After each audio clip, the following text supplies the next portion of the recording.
Hey everybody, it's Logan Hall again. This is actually the second time we are meeting today. I actually did at first today. I did two grill streams in one day. So we're definitely ramping up things here at the grilling headquarters. Um, so what I wanted to do this evening was actually do a steak, but again, um, I've done I've done sort of plenty of steaks before, but I want to do something a little bit different um, this time around. I actually want to show you guys what I typically do, or at least what I used to do before, sort of prior to me getting the KJ. So let me go ahead and turn my camera on here. So what we have is a nicely marbled New York strip steak here, and let me just make sure. Yeah, yeah. So this is a nicely marbled strip steak here. And we're going to be grilling this not on this today, but we're going to be using um, this. This is my sort of first grill that I ever got. This is a Weber Smoky Joe, I think. Um, but again, very, very small. But again, you can make a good steak on this too. So let me go ahead and get things set up here. And yeah, let me figure out how I want to set up here actually. Can I zoom in? No, I can't zoom in. But I think this angle should be. How does that look? I think that looks fine for now.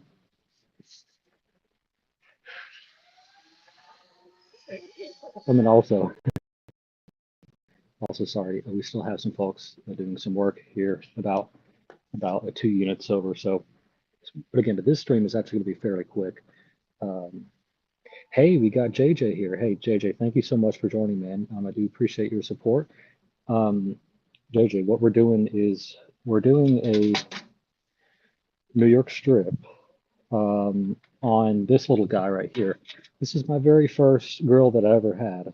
Or well, I mean, like I still have it, technically, but this is a Weber Smoky Joe, and instead of using my big grill, um, I just wanted to do a video that kind of highlights that you don't need some fancy giant grill to get a good steak. You can make a perfectly good steak with something something as simple as this. This is like 45 bucks. So again, some, like you don't have to spend hundreds, hundreds or even thousands of dollars on like a really nice grill. You can get a great steak with just something like this. So um, now what's slightly different on this is we actually use charcoal, charcoal, charcoal briquettes, basically. So let me get one out for you guys. This is something like this, basically. So again, it's slightly different from what we use on the larger grill. So that's more sort of lump charcoal. But anyway, let's go ahead and use this. This is a chimney. So typically, when I want to kind of get a fire going with this style of charcoal, what I do is I will actually load up a bunch in here, and I'll put a little, like, either like a little piece of paper or something like this over here. Here, let me grab that real quick.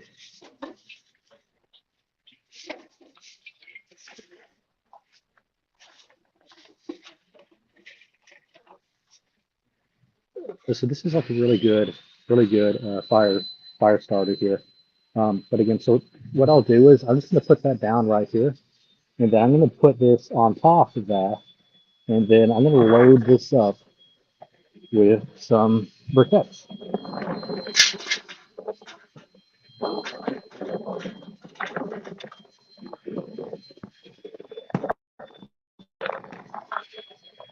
A couple got out here. All right. So I'll just kind of bring this over real quick and show you guys. So that's what we have. Um, and again, we put that little piece down here that we will use to start the fire. So let me go ahead and light things up.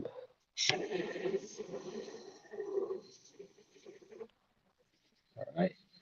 So that's cooking down there now. And again, that's going to be enough to get the fire started and get this charcoal, moving here.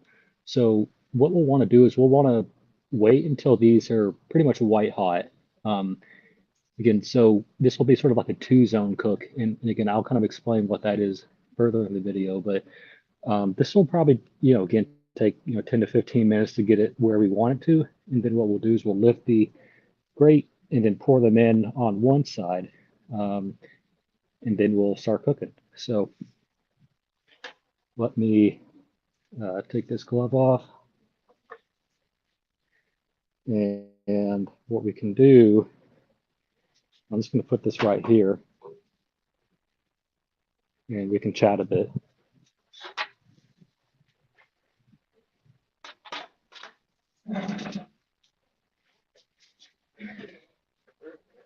Okay, doke.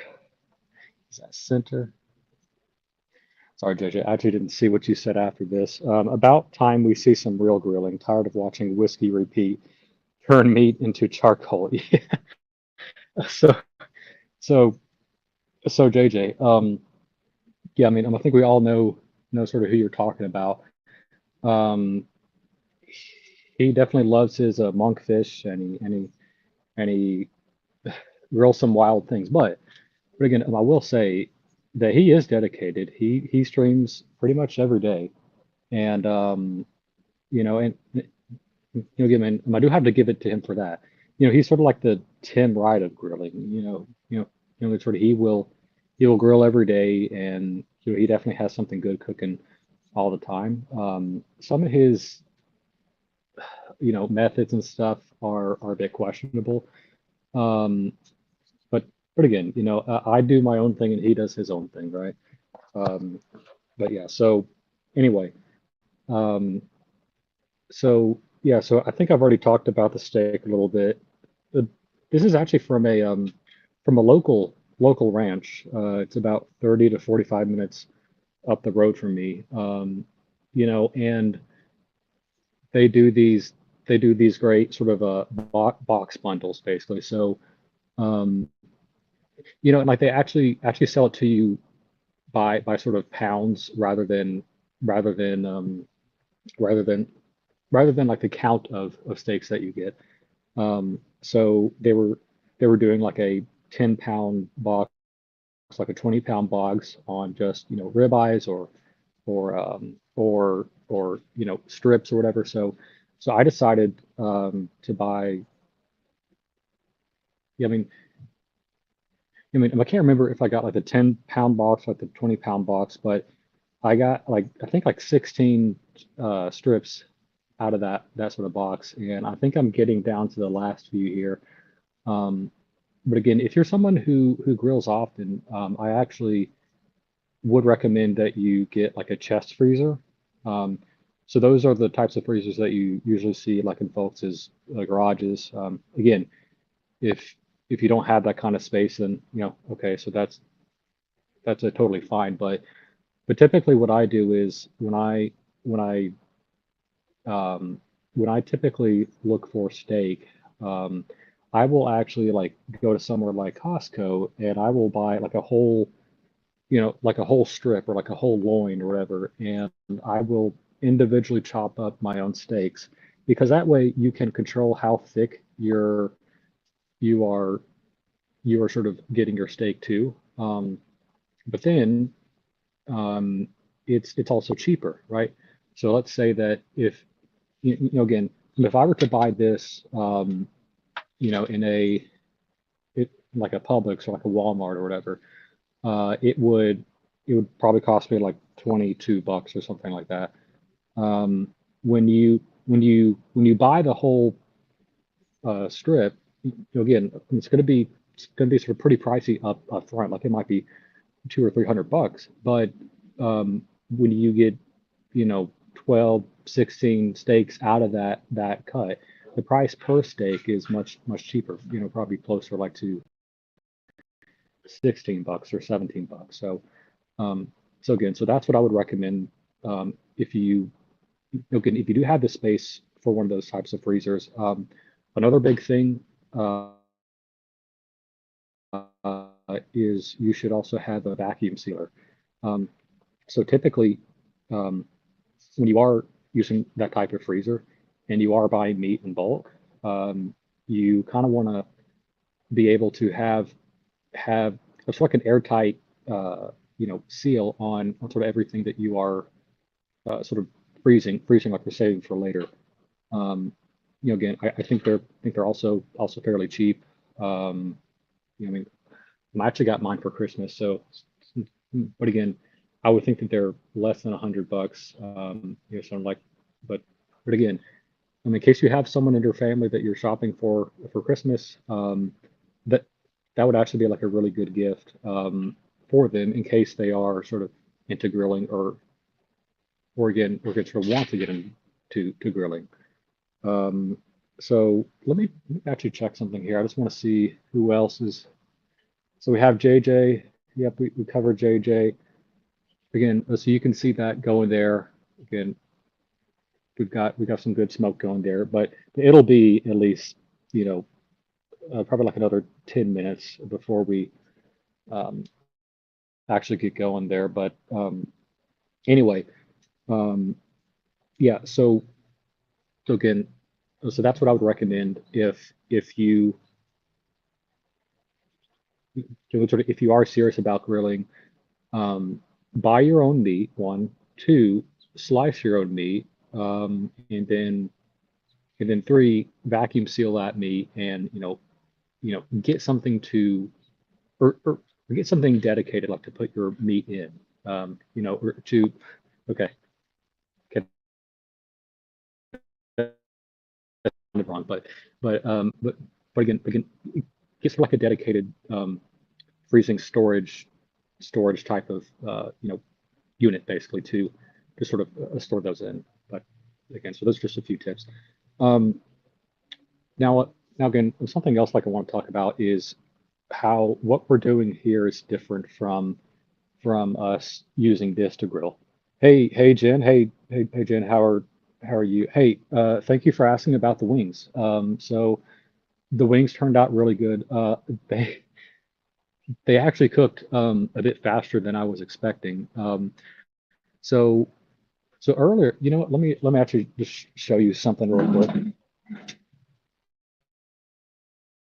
So so earlier, so this is what we used to do the wings. I still need to clean up a little bit here, um, but again, so what? Let me actually take one of these off so I can better explain this. Put that down there. Um, but yeah, so what I did was I used this thing called the slow roller. So this is something, I'm pretty sure it's like it's only for the um, for the uh, for the KJ here. I haven't seen this sort of type of thing on a big green egg. But again, the idea is you have this sort of dome-like thing, and there are little slits here that allow smoke to come out of it. Um, and and again, so again, some like the wings aren't necessarily being sort of blasted by sort of by sort of the direct heat. It's it's sort of being cooked by sort of the like the indirect heat, and also it's being smoked by the smoke that's coming through these vents. So, but again, because I did it at like 400, sort of 400 degrees, they actually cooked more like in 20 minutes rather than like the 40 that I was expecting. But again, that's fine. I didn't. That's why you should always cook by what the temperature is. So when I was doing these earlier, I was flipping them like maybe like every 5 minutes or every 10 minutes, and um, typically I was also checking the temperature of them too, and I noticed that they were getting done faster than what I was anticipating. So if you go off of a time alone, um, you know, then you might end up with burnt food, right? So that's why you always have to just sort of use one of these bad boys here. This is the Thermopin one, and this is pretty much the best sort of instant read a thermometer that you can buy. They're about like $100 on Amazon. That might sound pretty expensive for for considered one of these, but again, it's very fast, and also sort of like the thing like I like the most is when you start to move it around, this will move, or you know, like the readout or like the numbers will move as you move. So that's a really nice feature. And when you close this up, then it turns off. Since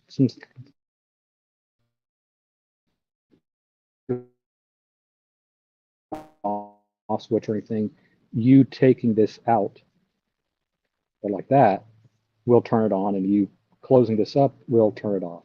Nice and easy, right? So anyway, yes, Jen, to answer your question, those came out really nice, and I saved about like 8 or 10 or so for my lunch tomorrow. Um, so let's go ahead and check on this right here. So we still need to let these get sort of white hot here, but we can actually go ahead and put this away here. So what I'll do is I'll put a lid on that. Just kind of put that off to the side for now.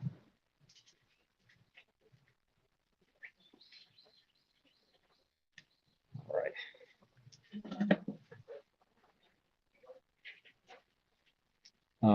Anyway, so yeah.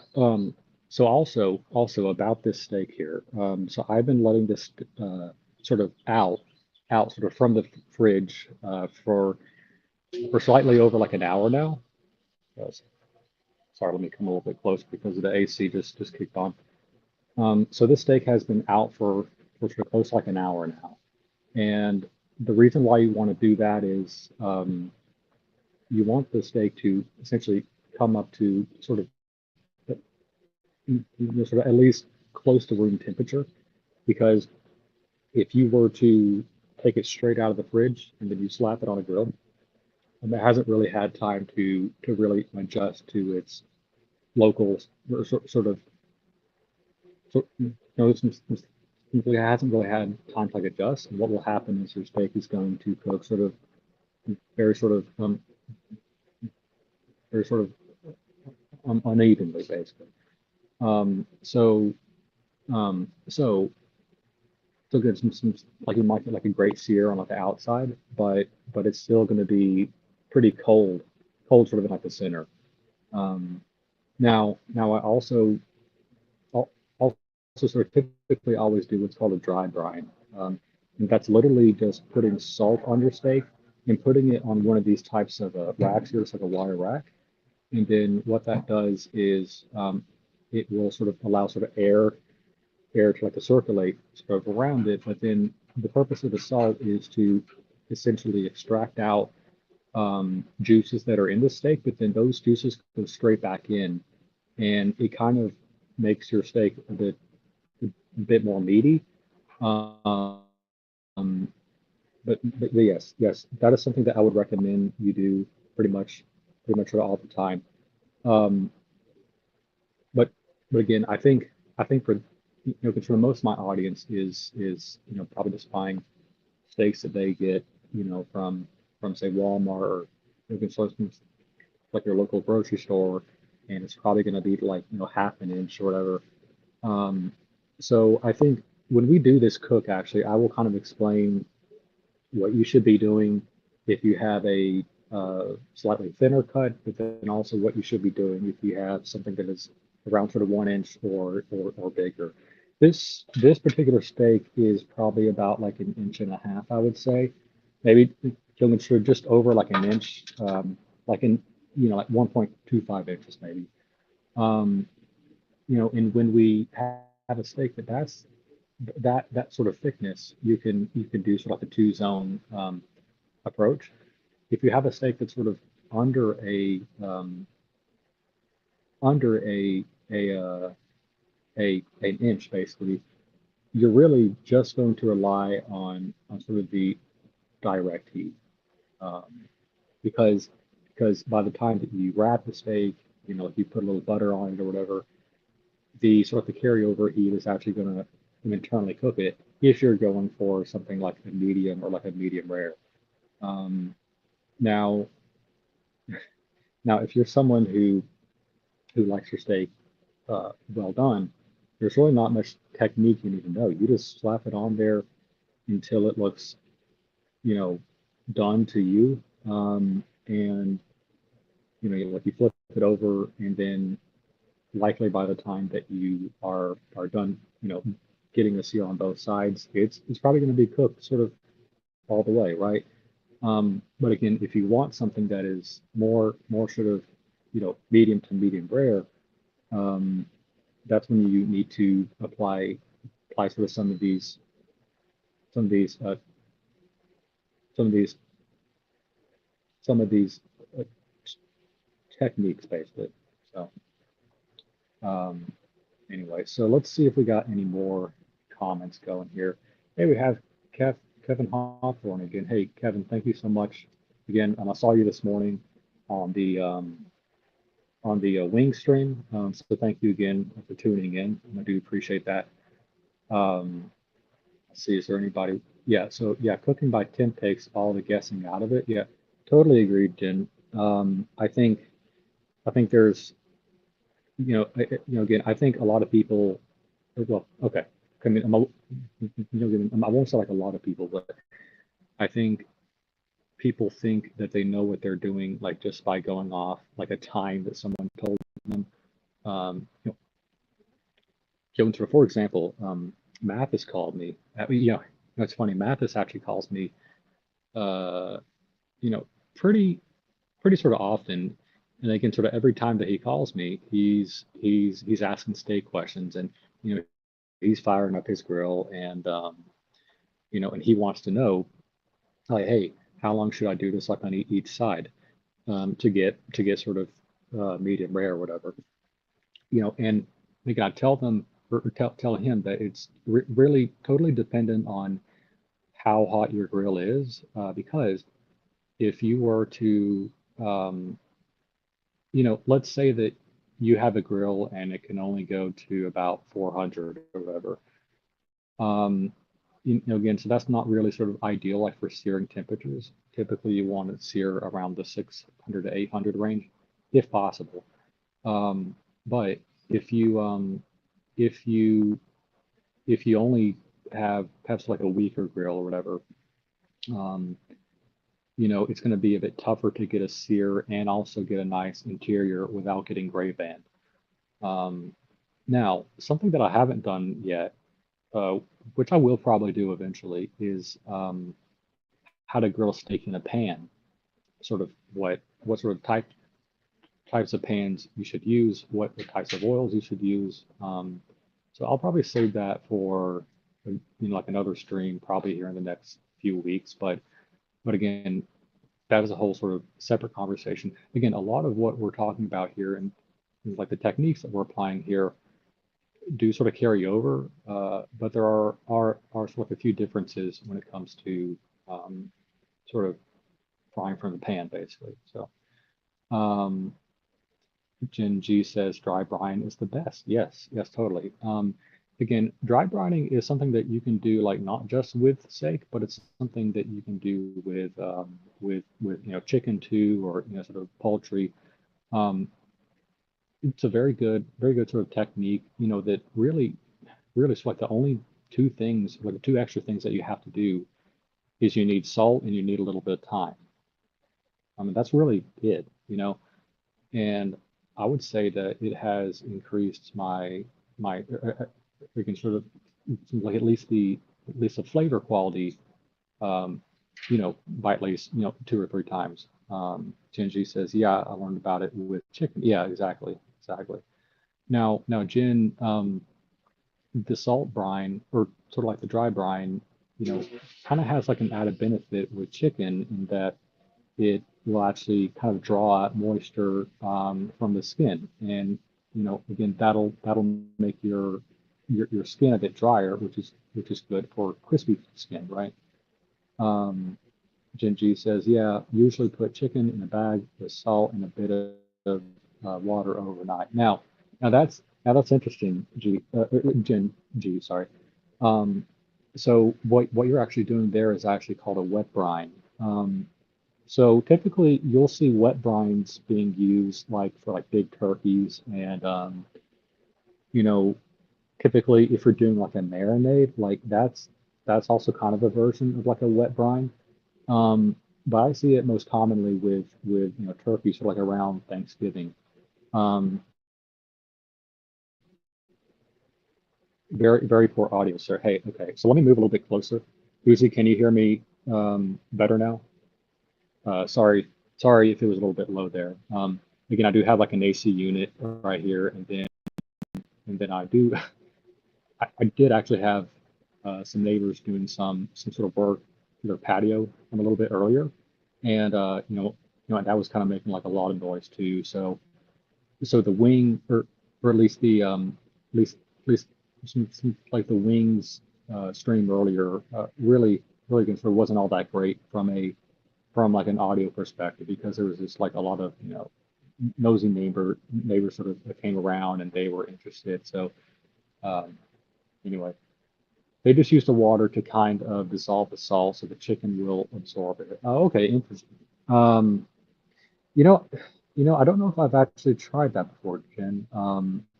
But that is something that like I may look into actually. Um, but here, let's go ahead and check how we're doing over here with our.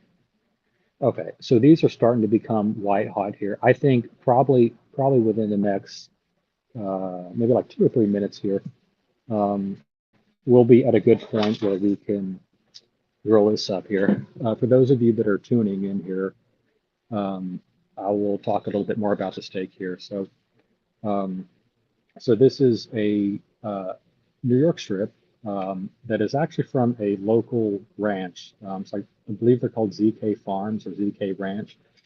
Um, so again, in case you don't know, I live in Nashville, or again, just slightly northeast of Nashville.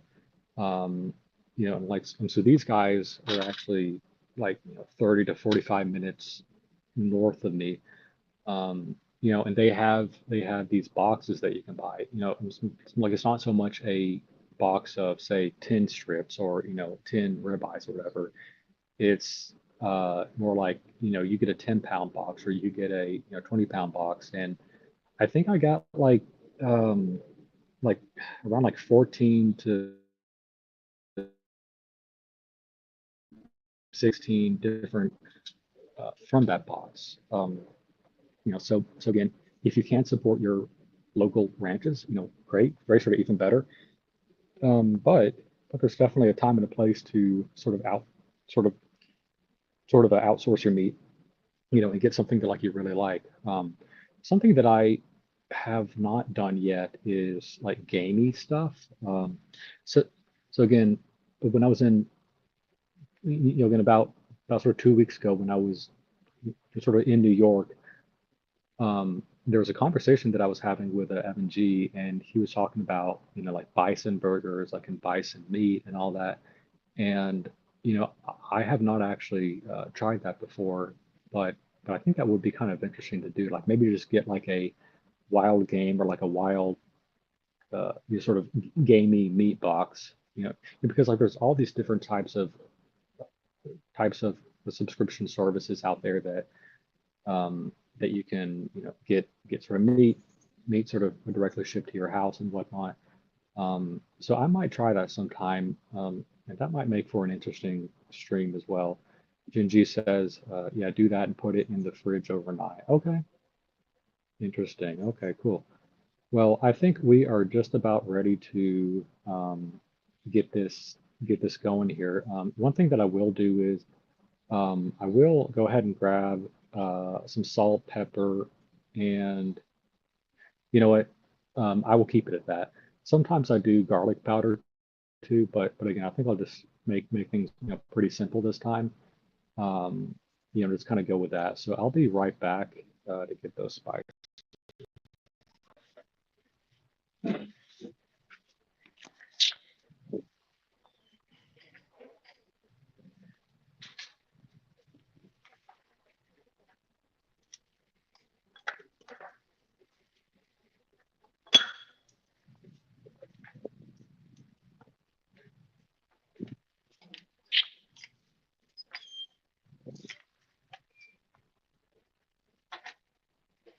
All right, so let's season this up one more time. A little bit of salt on all sides. Again, don't forget the fat. All right, let's do some pepper.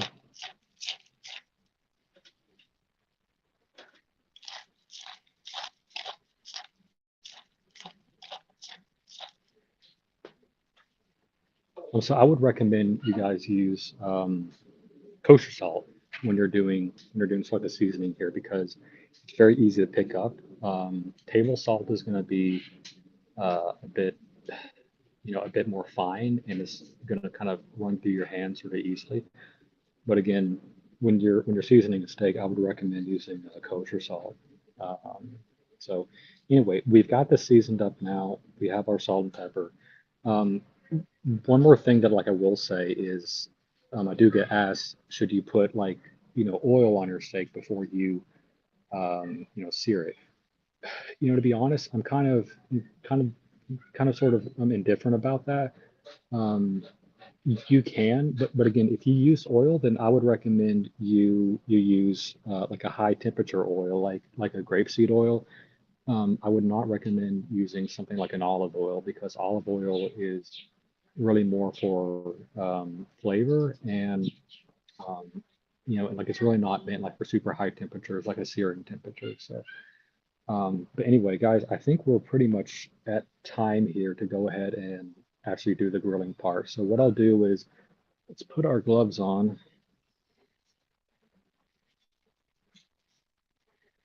And I'm going to set this camera up.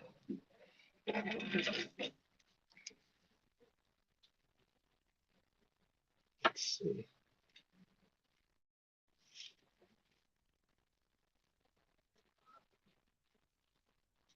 Okay, so I think that's a pretty good angle here. So, oh, you know what? I haven't shown my watch yet. Again, sort of still wearing the Datejust from earlier today. But again, it'll be protected from these grill gloves here. So let's go ahead and put the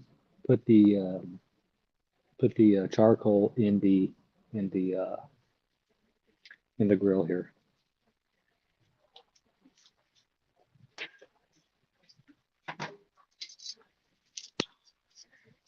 So first thing I'll do, I'll just kind of put this off to the side.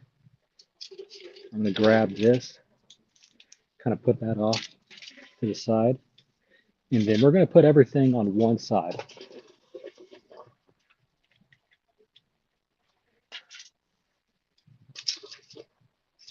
Okay. Put that grate back on. So again, so what I'll do is I'm actually going to let this sit with the lid on for I don't know, so just for like a few minutes because for one thing like I want to do before I actually start grilling is I want to start start to sort of clean the grates a little bit, and it's best to do that when the grates are hot. So let's go ahead and put the lid on just to get things kind of hot in there. These sort of grid holes here are opened up sort of all the way. So like the reason why you want to do that is, again, so something something that like you want to remember is sort of for these vent holes, and like there's also one on the bottom. When you want more heat, you keep these open because more air means more fire. When you want to like cool things down, you'll kind of close those off. But again, because we want sort of a maximum heat here, I will keep those open. So let me come around here. Let's see. Any other comments? Put in the fridge overnight. Yep.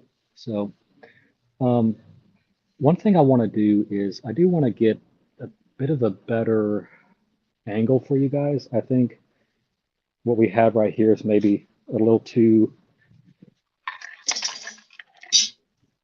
far.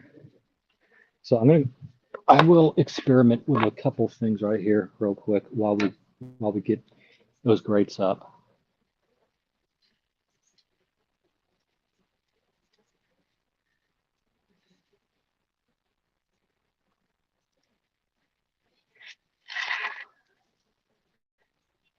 I think that will probably work a little bit better here. And one thing that I do have to sort of watch out for is this getting like a heat warning or it getting too hot because that'll shut down my phone. But again, I think this is a pretty good angle here, and I think you guys can see most of everything from here. So I think we're at a good point here to go ahead and clean the grates. They've been sort of getting hot here for a few minutes now. So let's go ahead. Oh, you know what? Actually, sorry. One thing that I almost forgot. I want to get a temperature probe, so I'll be right back.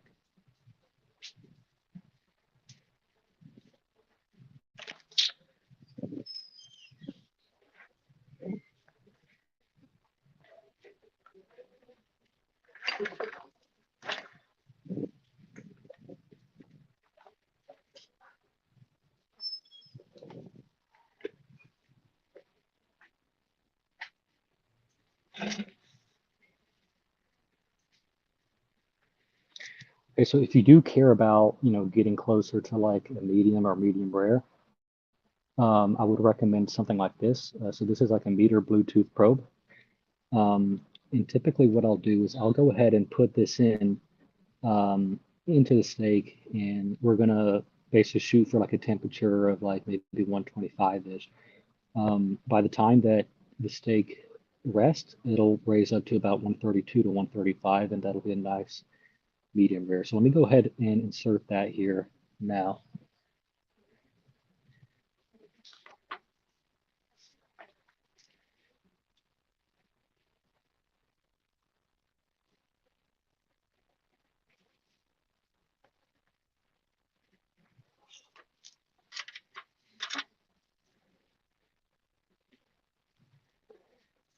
Okay. Okay, so I put that in sort of the thickest part of the steak. Again, you want to do that, like the thickest part so that you get like an accurate reading. But now we are at a point where it's nice and hot, and I've got a grill brush right there. So let's clean this up a little bit.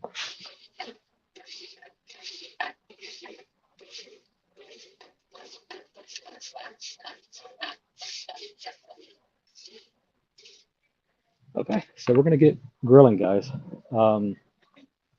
What I would recommend first is you stand the steak up on the fat side first, like so. So this is going to get the fat rendered too, but it's also going to grease your grates up as well. Um, so again, fat is sort of very flammable. So you get sort of like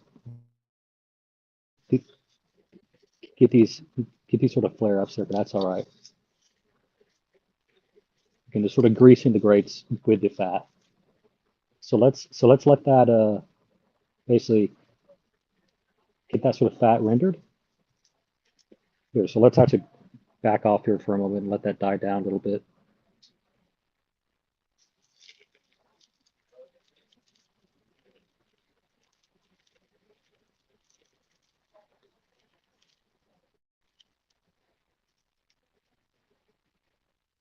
All right.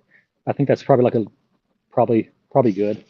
So let's go ahead and give this about 45 seconds.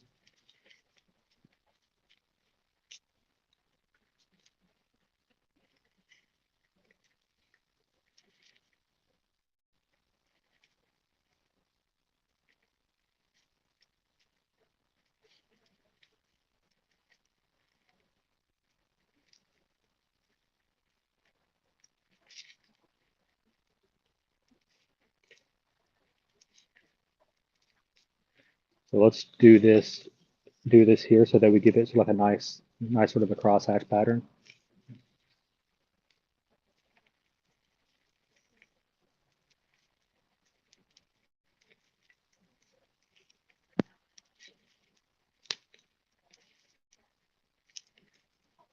And let's flip.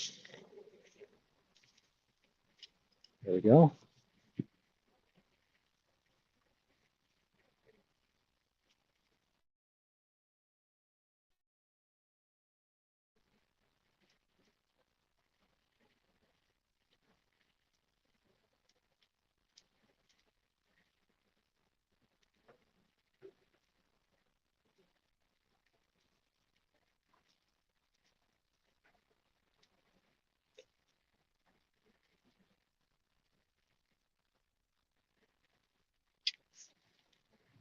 And let's go ahead and give that another turn.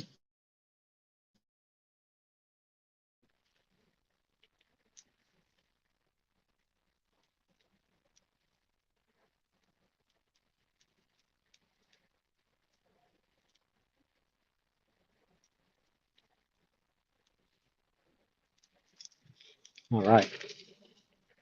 So that's got some nice marks on it. And now we're going to put it over on this side. So like the side that's not, or again, the side that doesn't have the direct heat sort of over the charcoal.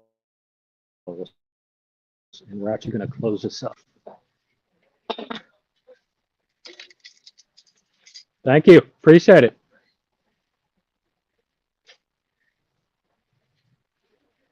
All right. So let me actually sit here and I'll kind of, actually one thing I need to do real quick is actually set up the temperature probe. So the screen will go black for just a few moments here. So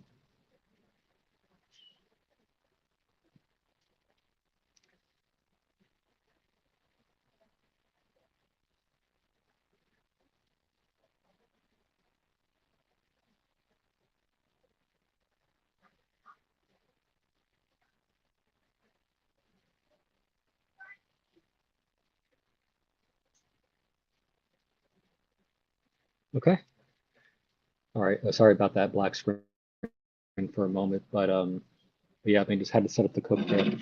So we're sitting at about 83 degrees Fahrenheit for the internal temperature right now. We want to shoot for about 125. Um, so anyway, let's get back to your questions here. Let's see. Here, I'll flip the camera around. All right. All right. So we also have Dodger. Hey, sorry, I'm a bit late to the party. Freezing here, no grilling for 5 months for me. Hey, I mean that's all right. Hey, I mean I wanted to make sure that you saw this because I believe earlier you mentioned that you want to see this. So Dodger, just to sort of recap what I've done so far. So I'm using my Weber Smoky Joe, and it's about like 45 bucks, right? So that's a very sort of cheap grill that sort of most people can get.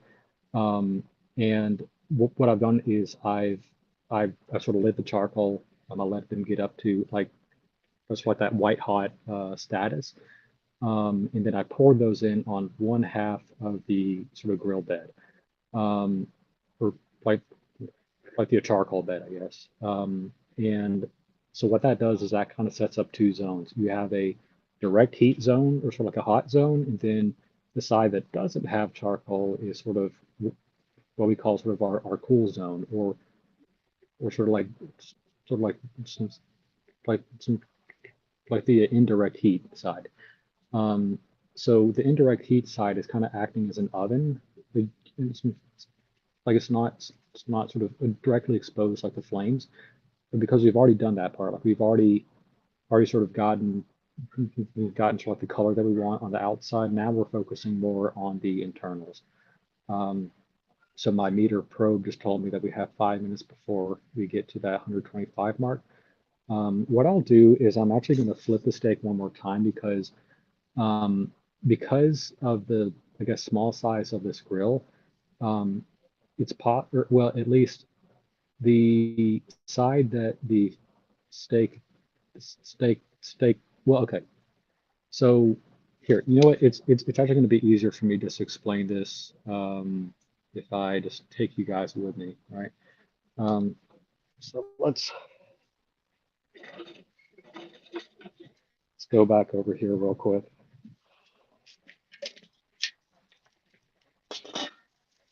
So let's go ahead and flip. All right, so that's what we again. So this is sort of like the cool side, but then you got like the hot side over here. Again, we're really mainly just focusing on sort of the internal temp side of things right now. But again, so the thing that I was going to explain was um, when it's sort of on this sort of left side over here, the fat cap is sort of facing the side with the charcoal, which is fine because you definitely want that fat to get rendered. But again, when I'm doing this type of thing right here, I like to flip it like really like once every 10 degrees as it goes up, just so that the internal temperature or the internal cooking is sort of nice and even throughout. If we just left it as is, then that side of the steak might get a little bit more done than sort of like the other side of the steak, or, some like other side of the steak that is not facing the charcoal. So again, so that's why I still sort of flip it even after it's already been charred a little bit on that cool side. So let me go back, flip the camera again, and here's me. So I'm going to check the internal temp because we're probably getting pretty close here. So again, like the screen will go sort of black here for a second. So about that.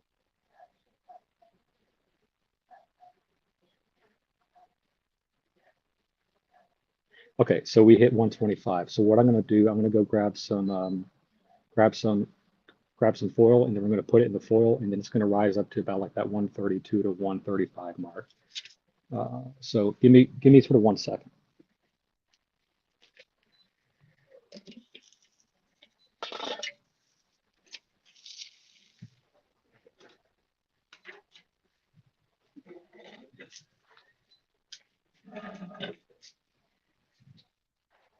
You know, and guys, probably what I'll do is I'll just kind of take you inside here for this final piece because it's only going to take a second.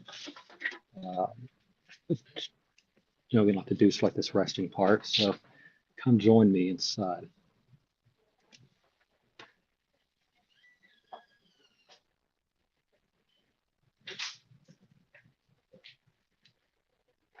All right. So I can take my glasses off now. And let's see, flip around. Let me get a good angle here. It's my cutting board. I should have brought my tongs in, but I have more tongs, so that's okay. So here's the steak. Let's go ahead and get some foil. You know, and what I'll do also is I'll also get just like a little sort of pat of butter as well.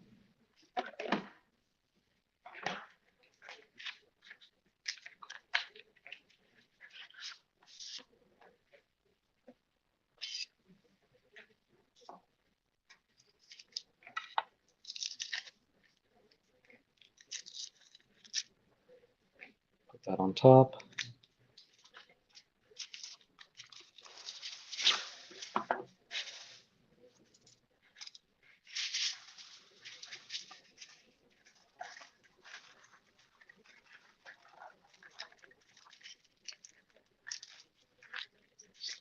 Okay. So I think I should probably talk a little bit about why we're wrapping anyway, right? Um, so the whole sort of reason why we wrap is, um, you know, we want a specific target temperature, right? Like we want to get to like a 132 to 135 range, so that that gives us sort of like the nice sort of range for medium to medium rare. Now, the reason why we wrap is like this is sort of us like pumping the brakes on the cooking process. Very similar to what you might see like in restaurants where if they're doing like green veggies, like for example, if they're doing green beans or asparagus or whatever, and sort of something that like you'll see chefs do often is they'll put like a nice sear on it, like the pan, but then they have a ice bath or just like a sort of a bowl with some water, water and some ice in it, and then they'll plunge that in there, so that stops the cooking process. So again, so what we're doing here is like we're not exactly like slamming the brakes on the cooking process, but we're coming to a sort of like a moderate sort of stop, like uh, basically. So again, so we're just going to let this rest for maybe just another couple of minutes here. Again, the reason why we also want to rest here is that kind of locks in the juices. If I were to just jump sort of straight into the to the steak and like start to sort of cut it, all those juices are going to flow out and it's going to flow right onto your cutting board. But you would much rather have those juices inside the steak. So again, so what the steak is doing right now is it's cut, it's sort of acting as a sponge, and you're basically taking all those juices and kind of locking them in. So I just got a notification that it says resting complete. Hey, OC, thank you for tuning in there, bud. Um, OC, you missed most of it, but that's all right. So I think we're pretty much there. Now the big reveal. This is the thing that most people don't do. They will take a picture of how the steak looks on the outside, but they never show what it looks like on the inside. And by you not doing that, you're not really showing your true work or your lack thereof, right? So let's go ahead and reveal the steak. It's been kind of sitting in this nice, buttery juices. Let's get a proper knife, and I'll get a fork.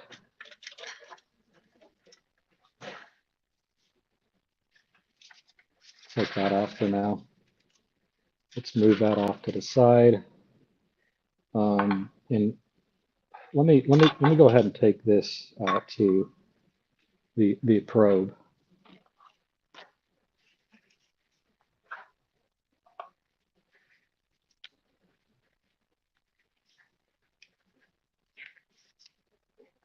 Okay.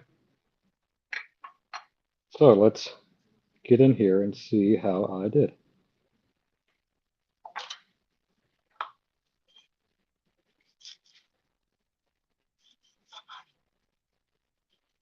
That looks pretty nice to me.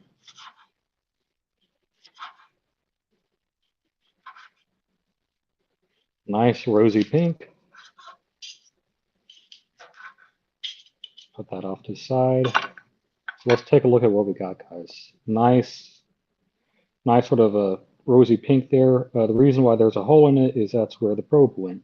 But if we go here, this is probably like a better piece there, but again, nice sort of rosy pink there, nice sort of medium color. So let's go ahead and take a bite. Just a little bit more. Let's go ahead and take a bite and see how we did. Excellent. It's got a lot of beefiness to it. Again, a bit more beefiness than what you might find in like a typical steak because we did the dry brine. Um, but again, this turned out great. And also something else like I want to show off too, a very little gray band. So gray band is what you see around the edges here. And the more gray that it is, that's that's that's sort of what they call gray band. And you typically see a lot of gray band when you've been searing too long on each side. But again, we have not too much here, so it looks really nice. And anyway, again, don't hate on like cheap grills or anything. As long as you have the right technique, you can make anything taste good on sort of any grill. It's just all about technique, guys. So one thing I want to do is take some of these juices and just kind of pour them over here. That'll be really nice. So anyway, guys, let's see. Dodger says perfect, awesome. Snatch steak out of Logan's hand. Perfect, perfect, G. And again, guys, thank you so much for tuning in. Again, I promised that these would be sort of less than like an hour today. So again, I think I pretty much hit that here. But guys, I'm going to enjoy this steak while it's still hot. Hope you guys learned something and learned that, again, you don't need a fancy grill to get nice sort of results like this. You know, it's really more about technique that gets you the steak that you want. So before you go, please give me a thumbs up. In case you're not subscribed, please do consider subscribing, and I will see you guys in the next grill stream. Peace out.